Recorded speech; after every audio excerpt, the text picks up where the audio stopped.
$100 million, you're not buying your daughter a cheap yacht. This is an investment. All right, maybe this is a little dramatic. I'm gonna show you what it's actually like in a day in the life of a commercial real estate investor. Now, there is a perception that commercial real estate is a very high-paced, boiler room type of industry, which can be true in certain cases, but you can see this is how I normally dress and act on a day-to-day basis. I'm wearing a t-shirt, I'm covered in tattoos and have a beard. I just don't really think that suits are appropriate for the kind of work that I do as a commercial real estate investor. So I typically wake up anywhere from 5:30 to 6 a.m., which may sound early, but I really enjoy getting to take my time in the mornings before I get into the craziness of the workday. I'll typically check my email first thing in the morning. I like to at least just check in and make sure there are no fires that I need to start putting out first thing in the morning. Now, one way that I do combat spending too much time on email is that I have the Tim Ferriss autoresponder set. And that's because I don't feel like email is all of that important. If it's an urgent matter, you will call me or shoot me a text or get a hold of somebody on my team to handle it. So once I've taken my time getting ready in the morning, I'll head into the coffee shop around 7 to 7:15 a.m. Retrograde is one of my favorite coffee shops. If you ever stop by, get the iced coffee. It's the best iced coffee I've ever had. We'll also usually have every other Thursday a breakfast meeting there for any commercial real estate investors or people that are just interested in commercial real estate to show up and have coffee together and talk commercial real estate. We set it at 7:15 a.m. on every other Thursday because I only want people that are very serious to show up for those meetings. So then I'll head into the office around 8 a.m. and first thing, knocking out emails. Depending on how my day looks, I'll try to respond to what I think are the most urgent ones. Now, I am fortunate enough to be at a point in my career where I have built an amazing team around me. Over 10 individuals that work in my 3 separate companies that help me on a day-to-day basis. So we'll have our development team meetings, which typically go at 9 a.m., where we go through a rundown of all of the projects that we're working on and where they stand for that week. After that, I'll probably have a phone call before I go into my next Cobble Group meeting for our brokerage. And there, we're covering all of the deals that we've got going on. YouTube has actually been an incredible source of business for us, both on the investor side and on the buyer side for the brokerage. So we're able to raise capital through YouTube as well as work with triple net investment buyers all over the country. Because of that, we've got a lot to cover in those deals. So not only do we have deals that we have going on here in Nashville, leasing out some of our own portfolio or buying some of our own buildings, we're working with buyers mostly. Sometimes we have sellers, but mostly buyers on what kind of assets we think makes sense for them to acquire next. After that meeting, it's typically on to another phone call. That is the one part that a lot of people don't talk about in commercial real estate. You will be on the phone a majority of the day. So many phone calls. And those phone calls can be anything from, talking with Metro Nashville about getting permits for a project that we're working on to new client meetings. I had a phone call yesterday with Subflick going over our YouTube channel strategy and working through the course. We launched a course back in November, so now we're kind of dialing in all of our funnels and our marketing for that project. If you're interested in the course, check out the link in the description below. And we're actually starting to do monthly webinars as well, training you guys even more on how to invest in commercial real estate.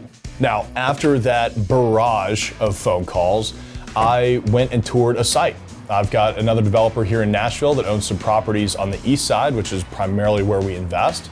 And he's looking to partner with us on building some townhomes at these sites. So we have seen everything on paper, but it's always good to get out there and actually walk the site and see how things lay out. When you're looking at a survey, it's tough to kind of get an idea of what the site really looks like, even if it has topographical markers on it, because you just don't know how a site's gonna slope and where the trees sit and how it sits in relationship to the neighboring properties or the road.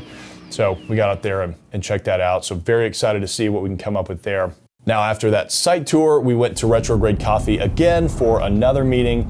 And that one was with a gentleman that I met at the Urban Land Institute's Excellence in Development Awards. And we were just catching up on the real estate market and talking shop. I typically have a handful of those meetings every week where there's not really any intentional purpose out of the meeting other than, hey, let's grab coffee, catch up and just talk about real estate and see where it goes. And since he's also from Chicago, we talked about projects going on in Chicago. And now I'm thinking, well, I need to start spending more time in New York City and Chicago. I'm constantly looking to grow my network and meet other people, and that is a phenomenal way to do it. It's been a jam-packed morning, and it's time to get some food. Now, with as crazy as my schedule is, I'm usually having to fit a quick lunch in. Fortunately, the Wash is right next door to our new office, so I'll just pop by over there, grab some food from one of the bays, and get right back to it.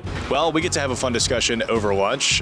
Zach and I'm getting to explain why we might be in the middle of a lawsuit. One of the parts of being in real estate is that people are very litigious, and you're just gonna have to deal with a lot of shady characters out there. If you have seen some of my past videos, you know that that is not uncommon in this industry. And so one of the calls that I was on earlier was a call with our attorneys going through whether or not we should be suing this guy that owes me about $500,000. Now, also throughout the day, we have to keep in mind, we've got to continue creating content. When I first started my ventures back in 2018, I wanted to differentiate myself from everybody else out there, and that was with Instagram.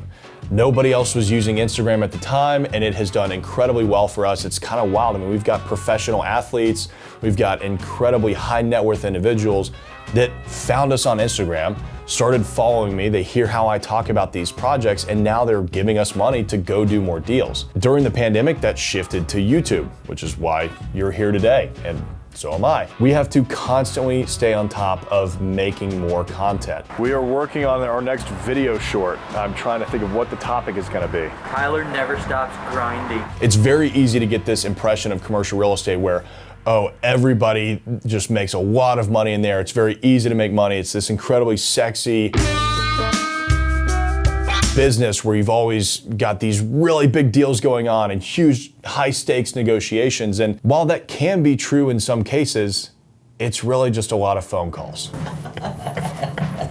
Real estate really is about who you know, not necessarily what you know. Every evening, typically after 5 o'clock, I try and find some sort of event that I can go meet with people and maybe grab a drink. I'm a co-host for a Young Investors event for the Real Estate Investors of Nashville, and we were fortunate enough to get to host that at the Wash, which is really fun. And we typically have anywhere from 40 to 100 people show up at these events, and it's just a chance for younger people to grab a drink, meet other people, and see what kind of business can come out of it, because you never know who you're gonna meet at these events. You might meet a money partner, somebody that does hard money that can help you acquire that next project really quickly, somebody that has development experience, or somebody that's got a deal. Yeah, you can find projects online or you can find banks online, but meeting people in person makes your chances of success that much higher.